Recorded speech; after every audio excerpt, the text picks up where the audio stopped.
To create a story about a given situation, the ideal way to do it that I found, and it's not my original idea, but is to tell the story when you get all your investigation and you're trying to figure out what really happened. Handwrite, don't type it. Handwrite it so you have to think about it. And tell the story from the first person position. You are the witness standing on the corner. So you don't write the witness on the corner said that he saw the light turn green, so whatever. You write it as, I was standing on the corner and I was looking here and I saw this and I saw. Now, the ideal way to do that is you go to the corner where that witness was standing. And now you tell his story. And you can do this into a mic, a tape recorder, but you tell his story. I'm standing on the corner and I look up and I see the car coming in this direction, and I look at the light and the light is definitely red, that type of thing. So you tell it from his, it gives you, because then it's important that you're not just saying you're not just reading a statement from an investigation report. You're seeing what he saw, you're feeling what he felt, you're putting yourself in that party's position. Then you do that with every person that's involved. And you write a first-person narrative from every person's position. And then you pull all those things together. Now, when you start doing your story and opening statement, this is extremely important. Tell your story in the present tense. The reason you tell it in the present tense, it has to do with what Daniel Kahneman, which I'll talk about in a minute, calls thinking fast and slow. And what he's talking about is, I've been talking about this for decades, which is the unconscious mind and the conscious mind. The conscious mind is the slow thinking mind. That's the one that has to stop and deliberate about what he just heard or said, whatever. The fast thinking is the unconscious mind. The overwhelming majority of all of our thinking is done in the unconscious mind. Here's why you tell a story in the present tense. The unconscious mind does not compute in the past tense. The unconscious mind does not compute the future. The unconscious mind only understands the present. So if you want to reach the portion of the mind where the decision making is taking place, then you tell your story in the present tense. And so when you prepare for that by going out to the scene or going wherever it is, using a product, whatever it is, then you tell it from the present tense of the plaintiff. You go out and look at it from the viewpoint of the defendant. Tell the defendant's story in the present tense for yourself.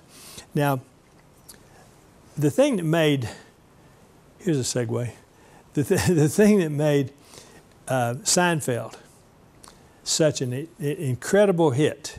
Go back and watch the sitcoms in those days that Seinfeld was competing with. The thing Seinfeld did brilliantly was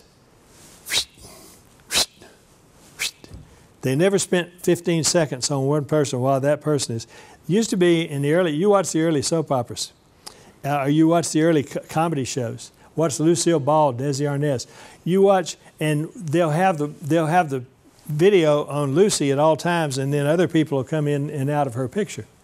And the camera never changes. Watch Seinfeld. Seinfeld, 8 seconds. Seinfeld, 3 seconds. So you got all these characters, you got all these movements, and it's always changing because it's fast paced. Okay, that is appealing to the unconscious mind. That is appealing to the unconscious mind processes every bit of that. So when you tell your opening statement in the present tense, then, and from the first person, you can also tell it from the first person. You don't have to, but when the time is right, you tell it from the first person. We did a seminar at Harvard. We do one every year during spring break. It's a 5-day program that we created. Actually, I copied the program that we did here, and we do it at Harvard. And we bring in trial consultants and all this sort of thing, and it's for lawyers. And I was there with a trial consultant, and we were using a failure to diagnose a tumor, a breast tumor, and a breast cancer.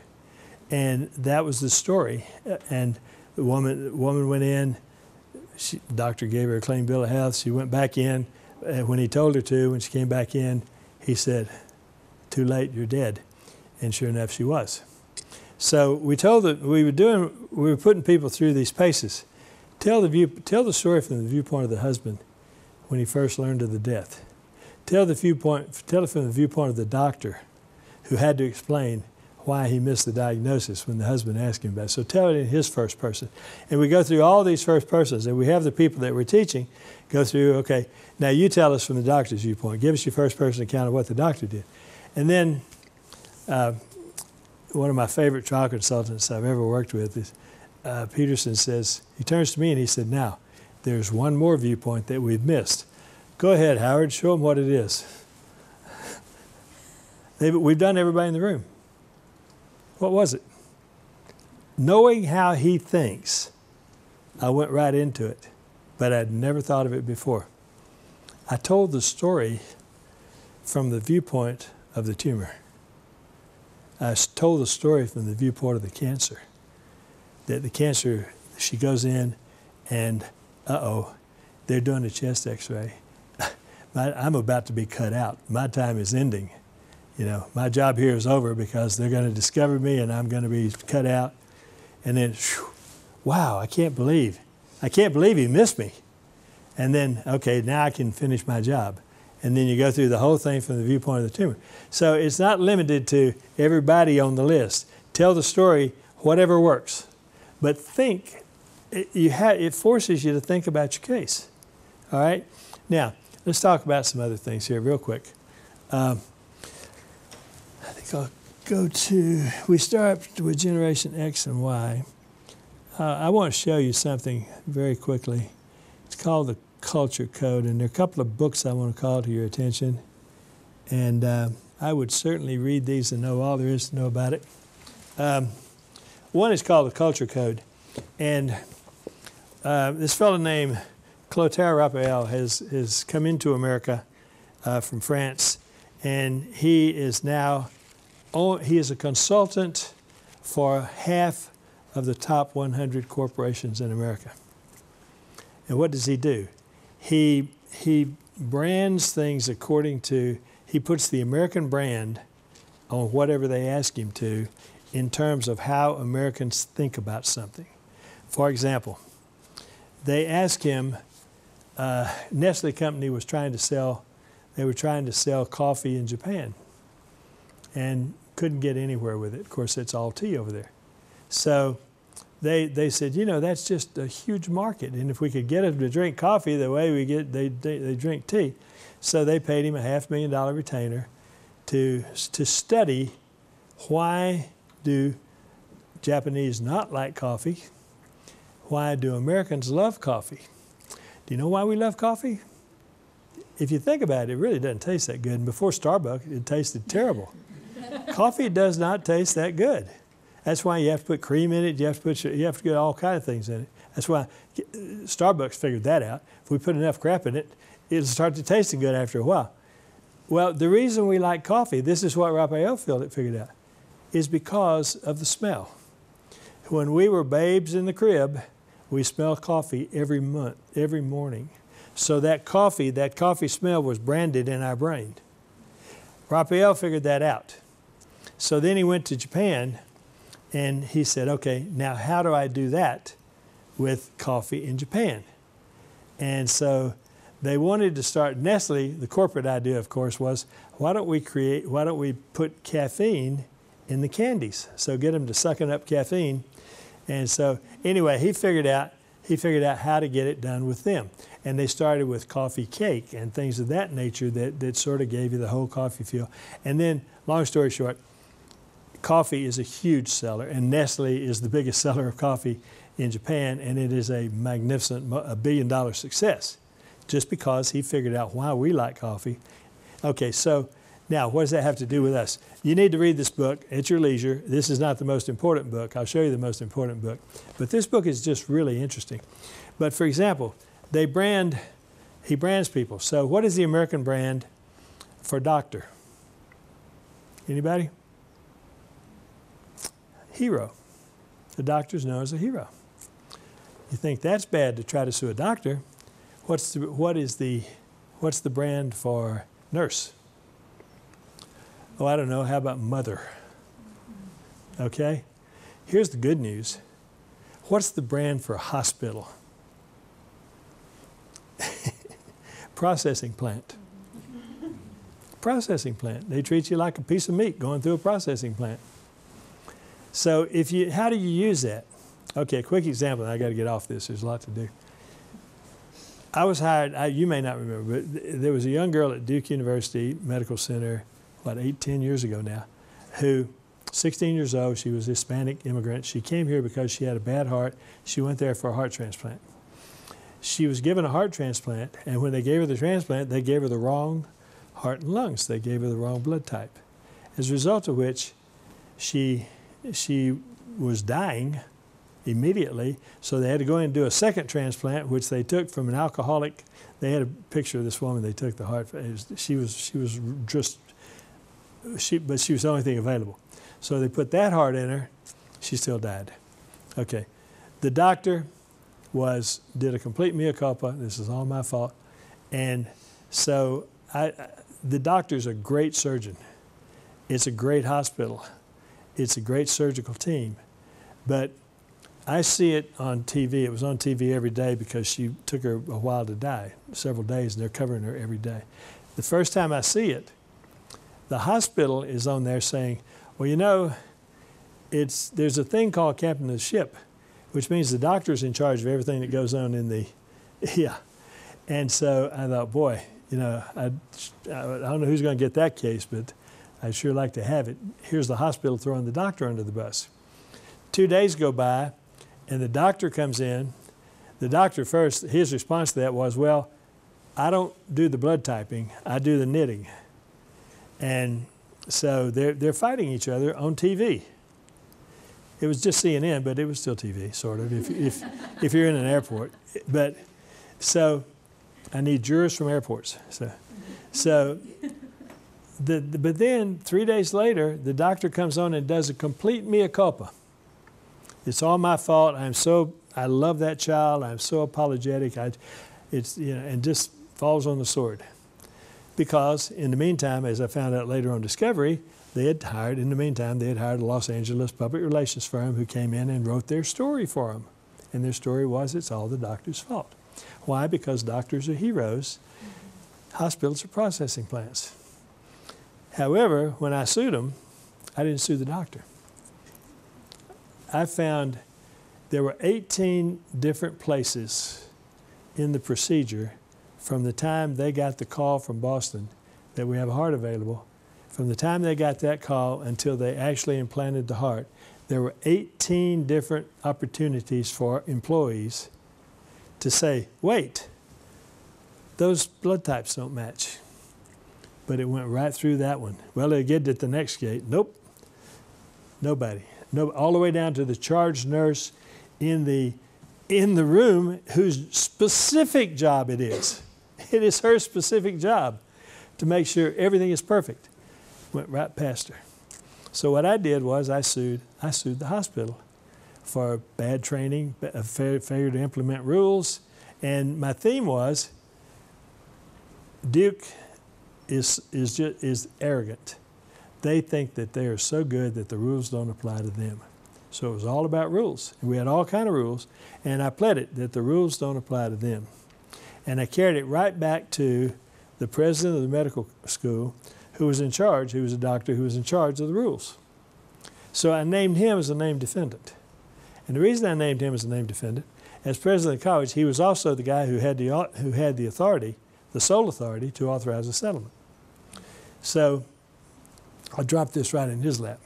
Now, if you're facing something like, I mean, now I've gone from my defendant being a hero to my defendant being a processing plant who does ignore rules, and they are arrogant. They think the rules don't apply to us.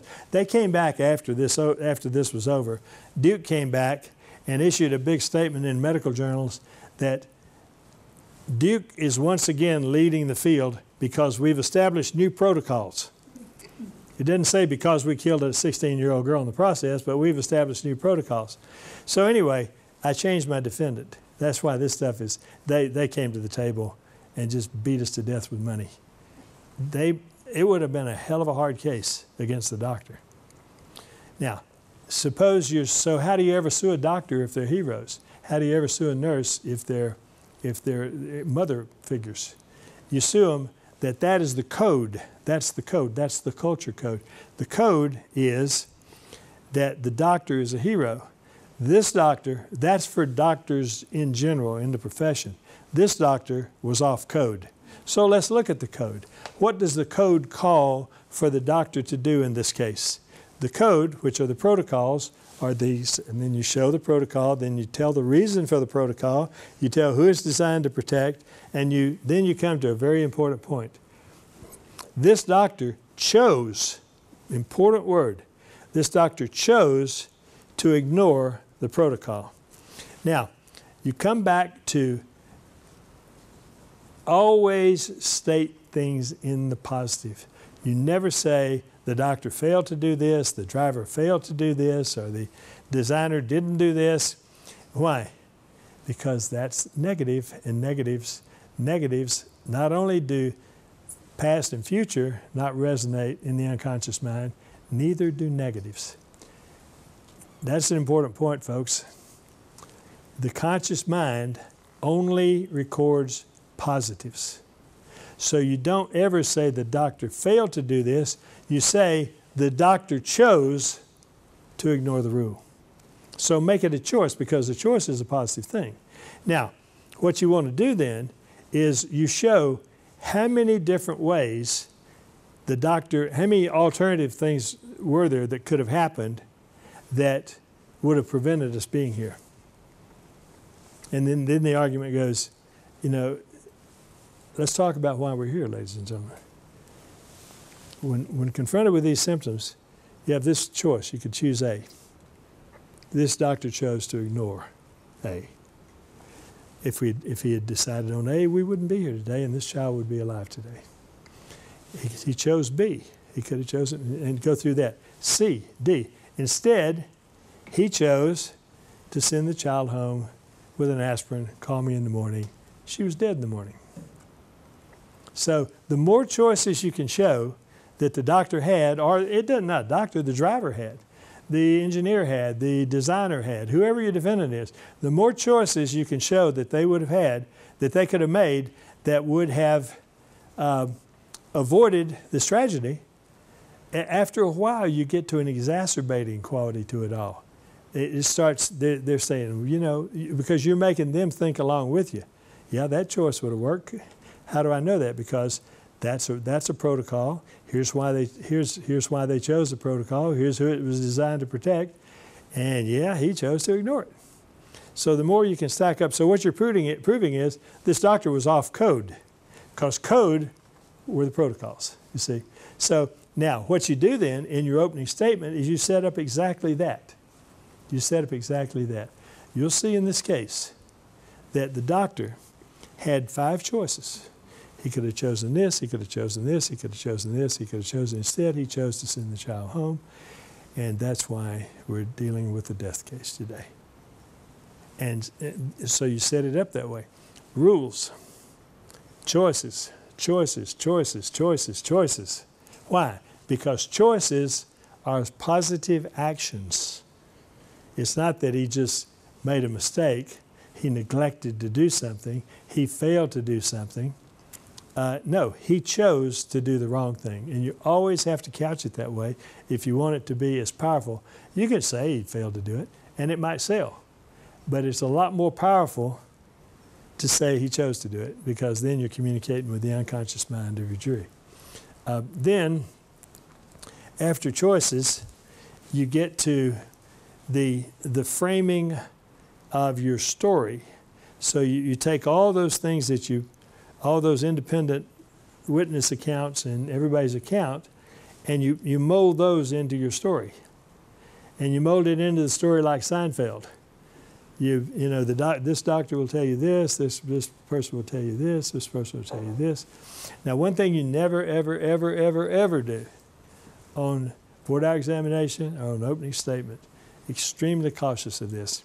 Never make a promise. Don't promise them you're going to do anything.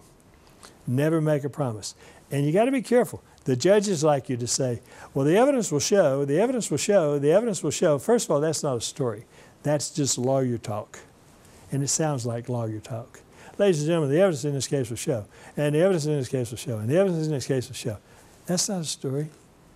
And not only that, whether you think you did, you just made a promise to these people that the evidence is going to show that.